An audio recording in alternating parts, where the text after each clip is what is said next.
কিছুদিন আগে উনি যে বলছিলেন যে একজন এয়ারম্যানকে ওনারা উদ্ধার করেছেন, সেই উদ্ধার করতে গিয়ে কিন্তু ওনারা কমপক্ষে $300 মিলিয়ন মতো ক্ষয়ক্ষতি হয়েছে, এবং আরো প্রাণের ক্ষয়ক্ষতি হয়েছে কিনা সে ব্যাপারটা কিন্তু আমরা জানি না।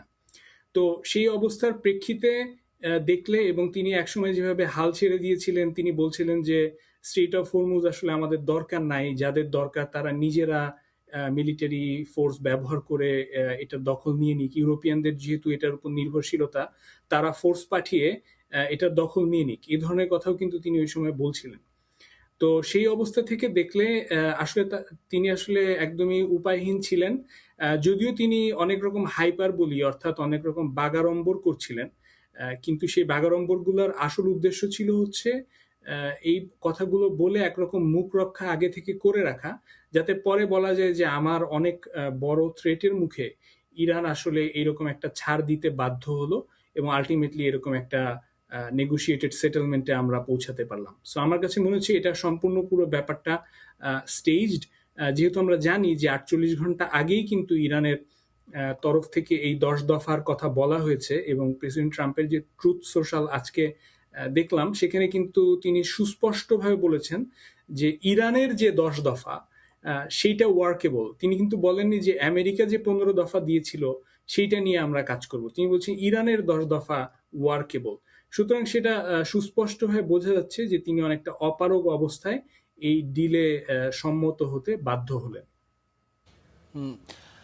নিঃসন্দেহে জনাব, আপনার কাছে আরেকটি বিষয় আমাদের যেটি জানতে চাই, এই যে স্থগিতাদেশের কথা বলা হচ্ছে বা যুদ্ধবিরতির কথা বলা হচ্ছে, এখানে ইরানের যে হরমুজ প্রণালীটি আছে তাদের নিয়ন্ত্রণে, সেখানে জাহাজ চলাচল উন্মুক্ত করে দিতে হবে এমন একটা শর্ত রাখা হয়েছে, এবং এই শর্তটা আসলে ইরান এই দাবিতে সম্মত হবে কিনা সেটির ব্যাপারে এখনো পর্যন্ত আনুষ্ঠানিকভাবে কোনো সিদ্ধান্ত আসেনি। আপনার কাছে কি মনে হয়, আসলে ইরান শুরু থেকে যেহেতু বলে আসছিল যে যুদ্ধ বিরতির ব্যাপারে তারা আসলে খুব একটা কনভিন্সড না, তারা চায় যে এই যুদ্ধটি বন্ধ হোক এবং একটি সমাধানে আসুক, সেই জায়গা থেকে তারা এই হরমুজ প্রণালীতে জাহাজ চলাচল স্বাভাবিক করে দেবে কিনা, নাকি এটা শুধু 2 সপ্তাহের জন্যই থাকবে, পরবর্তীতে আবারও নিষেধাজ্ঞা আসতে পারে?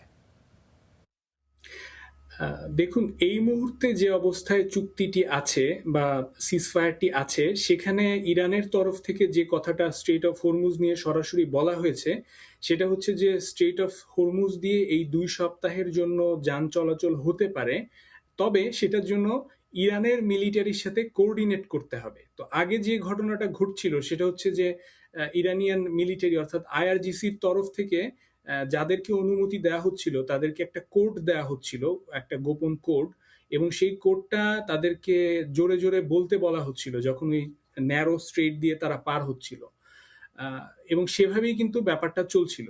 তো কোঅর্ডিনেট করতে হবে with respect to some technical limitations, এই ধরনের একটা ভেগ কথা সেই স্টেটমেন্টের মধ্যে ইরানিয়ান ফরেন মিনিস্টার কিন্তু উল্লেখ করেছেন। সো আমরা এখনো ক্লিয়ারলি জানি না যে এই সব কিছুর মানে কি। তবে যদি আপনি গেম থিওরিটিক জায়গা থেকে দেখেন, অর্থাৎ রেশনাল ক্যালকুলেশনের জায়গা থেকে দেখেন, তাহলে ইরান এই যুদ্ধ শুরু হওয়ার পর থেকে স্ট্রেট অফ হরমুজের উপর একরকমের যে ডিফ্যাক্টো টোল আরোপ করেছিল, সেই টোল আরোপ করে যেভাবে সে বিপুল পরিমাণ অর্থনৈতিক সুবিধা পাচ্ছিল, সেটা কিন্তু ছেড়ে দেওয়ার কোনো কারণ ইরানের তরফ থেকে আমি দেখি না। তবে আবার এটাও আমি কোনো যৌক্তিক কারণ দেখি না যে 2 সপ্তাহ পরে ইরান আবার এই স্ট্রেট অফ হরমুজ আবার ক্লোজ করে দিবে। তো আমার যেটা মনে হয় মাঝামাঝি একটা সেটেলমেন্টে আসবে, ইরান হয়তো একটা পার্মানেন্ট একরকমের টোল আদায়ের ব্যবস্থা দিকে যাবে, যেটা কিন্তু তার এই 10 পয়েন্ট চুক্তির মানে যে 10 পয়েন্ট দাবি, সেটার মধ্যে কিন্তু অলরেডি আছে যে স্ট্রেট অফ হরমুজের উপরে ইরানের সার্বভৌমত্ব ক্লেম, এটা কিন্তু অলরেডি আছে। তো আমার মনে হচ্ছে একটা মাঝামাঝি জায়গায় এসে চুক্তিটা ফাইনালাইজড হবে। যদি এটা পার্মানেন্ট একটা সিজফায়ারের দিকে যায়, তাহলে ইরান কোনো না কোনো এক রকমের দাবি এর উপরে রাখবে বলে এটা আমার অনুমান। ডক্টর নির্ঝর, আমরা যদি একটু দেখি যুদ্ধের শুরুটা কিভাবে হয়েছিল, একটা যুদ্ধবিরতির মধ্যেই কিন্তু হঠাৎ করে হামলা চালানো হয়েছিল, এবং তারপর থেকেই যে পুরো পরিস্থিতি, সেক্ষেত্রে পেন্টাগনকে আসলে কতটুকু বিশ্বাস করেন বা করা যায়, ইরান সেই বিশ্বাসটা করবে কিনা, আস্থা রাখতে পারছে কিনা, এটা কি মনে হয় আপনার কাছে? আর এখানে যেহেতু আরেকটা বড় পক্ষ ইসরায়েল, তাদেরও অতীত ইতিহাস যদি আমরা ঘাঁটি সেক্ষেত্রে সেই একই ধরনের বার্তা আসলে দেখা যায় যে এখানে যুক্তরাষ্ট্র সম্মতি জানিয়ে যেহেতু তাদের সরাসরি এখনো সম্মতি কোনো তারা করেনি, হয়তো একটা মিসাইল চালিয়ে দিল ইরানের প্রতি। এই ধরনের ঘটনা বা এই ধরনের আশঙ্কা আপনারা করেন কিনা? যে অবশ্যই এই আশঙ্কা যে কোনো ব্যক্তি করবে, যে কোনো পক্ষ করবে, যে কোনো দেশ করবে। আমেরিকা যে অবস্থায় গিয়ে পৌঁছেছে, সেই অবস্থা মানে যে প্রিসিডেন্স সেট করলো রিসেন্ট সময়ে, তারপরে আমেরিকাকে ট্রাস্ট করার কোনো পক্ষের কোনো কাউন্টার পার্টের পক্ষ থেকে কোনো প্রকার ইনসেন্টিভ আর বাকি রইল না, অ্যাটলিস্ট ট্রাম্প অ্যাডমিনিস্ট্রেশনের ক্ষেত্রে, at least in the case of middle east এবং যেখানে ইসরায়েল ইনভলভ। সুতরাং এখনো যে চুক্তিটা বা যে যুদ্ধবিরতিটা হলো, সেটাতে ইরান সম্পূর্ণভাবে এই কথা ধরে নিয়েছে যে এই চুক্তি যে কোনো মুহূর্তে ভেঙে যেতে পারে। এটা আমার অনুমান। যে কোনো রেশনাল ক্যালকুলেশনের ভিত্তিতে যে কোনো দেশ তাই ধরে নেবে। তো সেটার মধ্যে থেকে সেই পরিস্থিতি মাথায় রেখেই ইরান সম্পূর্ণভাবে প্রস্তুত থেকেই সামনের নেগোসিয়েশনগুলো চালিয়ে যাবে। কারণ এই 2 সপ্তাহের যে সিজফায়ার, সেটা কিন্তু আসলে ওপেন এন্ডেড না। এই 2 সপ্তাহের সিজফায়ারটা করা হয়েছে শুধুমাত্র এই কারণে যে একটা লং টাইম যে প্যাক্ট হতে হয় যুদ্ধ বন্ধের, নন অ্যাগ্রেশন প্যাক্ট ধরনের, যে ধরনের সেটেলমেন্ট স্থায়ী যুদ্ধের বন্ধ ঘটায়, সেগুলোর জন্য কিন্তু আসলে এরকম ইনডিরেক্ট মেসেজ চালাচালি যথেষ্ট না। পৃথিবীর ইতিহাসে কখনো এটা হয়নি। এটা হতে হলে একটা খুবই serious multiple rounds of negotiation হতে হবে, যেটা কথা আমরা শুনেছি। মোস্ট লাইকলি ইসলামাবাদে এই ধরনের সরাসরি নেগোসিয়েশন শুরু হবে, এবং আগে যারা নেগোসিয়েট করছিল আমেরিকার তরফে, তাদের প্রতি যেহেতু ইরানের আর কোনো ট্রাস্ট নেই, সুতরাং ইরান সুস্পষ্টভাবে বলেছে যে ভাইস প্রেসিডেন্ট জেডি ভ্যান্সকে আসতে হবে, যেহেতু তার অতীত রেকর্ড হচ্ছে খুবই যুদ্ধবিরোধী এবং আমেরিকান ন্যাশনাল ইন্টারেস্টের পক্ষে। স্টিভ উইটকফ অথবা জ্যারেড কুশনারের মতো প্রো ইসরায়েল কোনো রেকর্ডও তার নেই। সো আমরা হয়তো সামনের দিনগুলো দেখবো যে জেডি ভ্যান্সের সাথে ইরানিয়ানদের হয়তো সরাসরি বৈঠক শুরু হবে, এবং আলটিমেটলি একটা নেগোসিয়েটেড একটা চুক্তির মধ্য দিয়ে এই যুদ্ধটা শেষ হতে হবে, এবং সেখানে যথেষ্ট গ্যারান্টি থাকতে হবে। যে কারণে আগে ওমান ছিল, সেই ওমানের জায়গা থেকে এটা এসকেলেটেড হয়ে এখন পাকিস্তানে গিয়ে পৌঁছলো, আরো ভারী একটা মধ্যস্থতাকারী আসলো যার নিউক্লিয়ার পাওয়ার আছে। সো বিভিন্ন রকম গ্যারান্টি এবং নেগোসিয়েটেড সেটেলমেন্টের মধ্যে দিয়ে একটা চুক্তি না হলে ইরানের কোনো কারণ নেই এই ধরনের সাময়িক যুদ্ধবিরতি বিশ্বাস করার। জর্জ সাকিব, আমার আরেকটা বিষয় যদি একেবারে শেষ প্রশ্নটি করতে চাই, এই যে যুদ্ধবিরতি, এখানে আমরা দেখছি যে ইরানের পক্ষ থেকে এটাকে এক ধরনের জয় হিসেবে তারা দেখছে বা এটি পোস্টও করেছেন সেখানকার সর্বোচ্চ পর্যায়ের ব্যক্তিরা।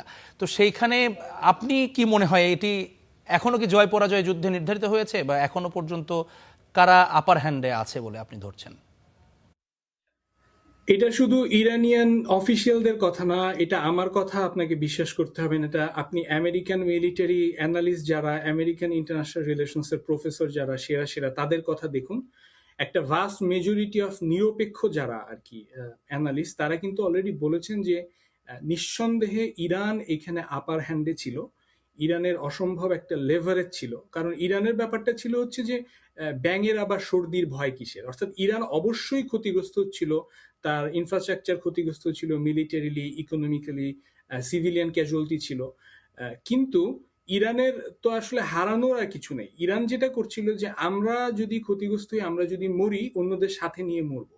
তো সেই জায়গায় তারা ট্রেমেন্ডাস একটা কস্ট ইনফ্লিক্ট করার ক্ষমতা প্রদর্শন করেছে এই গালফ দেশগুলোতে যারা আমেরিকান বেসগুলো রেখেছে।